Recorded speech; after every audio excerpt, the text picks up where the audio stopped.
Jangan lupa subscribe di YouTube channel Metro TV News dan juga nyalakan notifikasinya.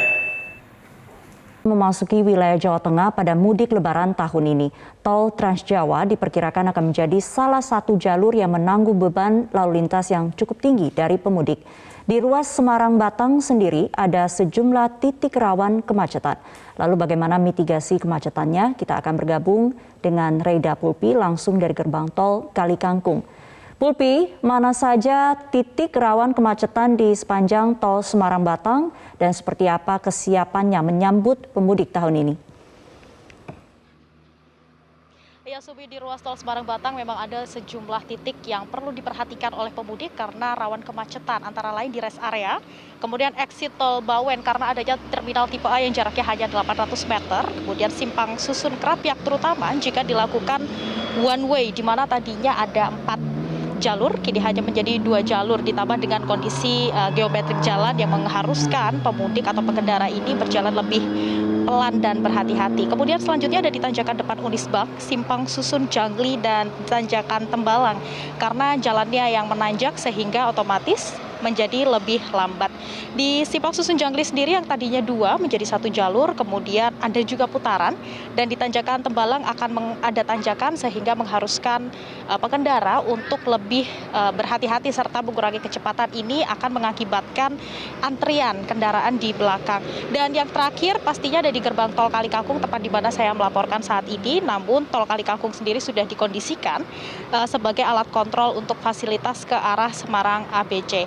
Dan untuk mengetahui bagaimana antisipasi dari pihak Jasa Marga agar tidak terjadi penumpukan volume kendaraan, saat ini saya sudah bersama dengan Budiman, Manajer Layanan Transaksi dan Pemeliharaan PT Jasa Marga Semarang Batang. Halo, selamat siang Pak Budiman, apa kabar? Pak Budiman, ini bagaimana antisipasi dari pihak Jasa Marga agar tak terjadi penumpukan kendaraan, terutama tol Palimanan nantinya akan dibebaskan begitu, nanti ditakutkan akan terjadi antrean panjang di gerbang tol Kali Kangkung. Secara strategi transaksi kami menambah dari sisi gardunya, kemudian menambah juga dari sisi personilnya, dan kemudian juga menambah dari sisi alat transaksinya. Salah satunya alat transaksi tambahan itu adalah bentuknya namanya MR, Mbak. Nah, kemudian untuk mengantisipasi penumpukan di gerbang Kali Kangkung khususnya karena memang akan menggelontor dari Jakarta langsung ke sini tanpa ada transaksi Palimanan, maka kita akan mengambil alternatif keluar sebelum Kali Kangkung. Hal ini kenapa harus dilakukan? Supaya tidak menumpuk semua memanjang di Kali Kangkung. Kami tidak menghendaki hal itu dan harapannya supaya pemakai jalan juga tidak ada penumpukan. Maka akan kami alirkan ke gerbang-gerbang di sekitar kami itu ada Kaliwungu, ada Kendal, ada Wuleri.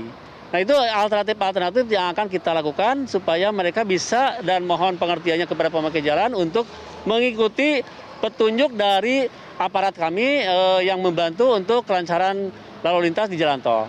Oke, kemudian di gerbang tol Kali Kangkung sendiri ada berapa gerbang tol tambahan, serta jika nantinya terjadi penumpukan apakah akan ada personil tambahan untuk melakukan pembayaran secara mobile? Ya, tentu saja kita sudah menambah alat OAB seperti begini, Mbak. Bentuknya ada transaksi namanya OAB, itu sudah kita siapkan sehingga total transaksi kita ada 21 titik transaksi nantinya. Minimal 21 titik transaksi.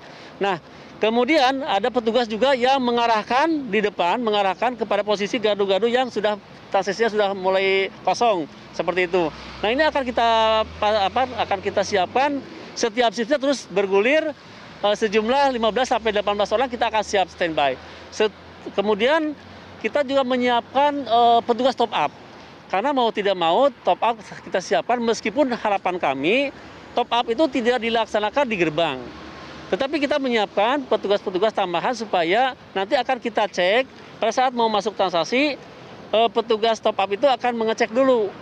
Kira-kira cukup nggak itonya. Nah, pada saat tidak cukup, kita akan tawarkan untuk mengisi dulu sebelum di gardu transaksi. Itu cara-cara kami supaya memperlancar pada saat di gardu transaksinya.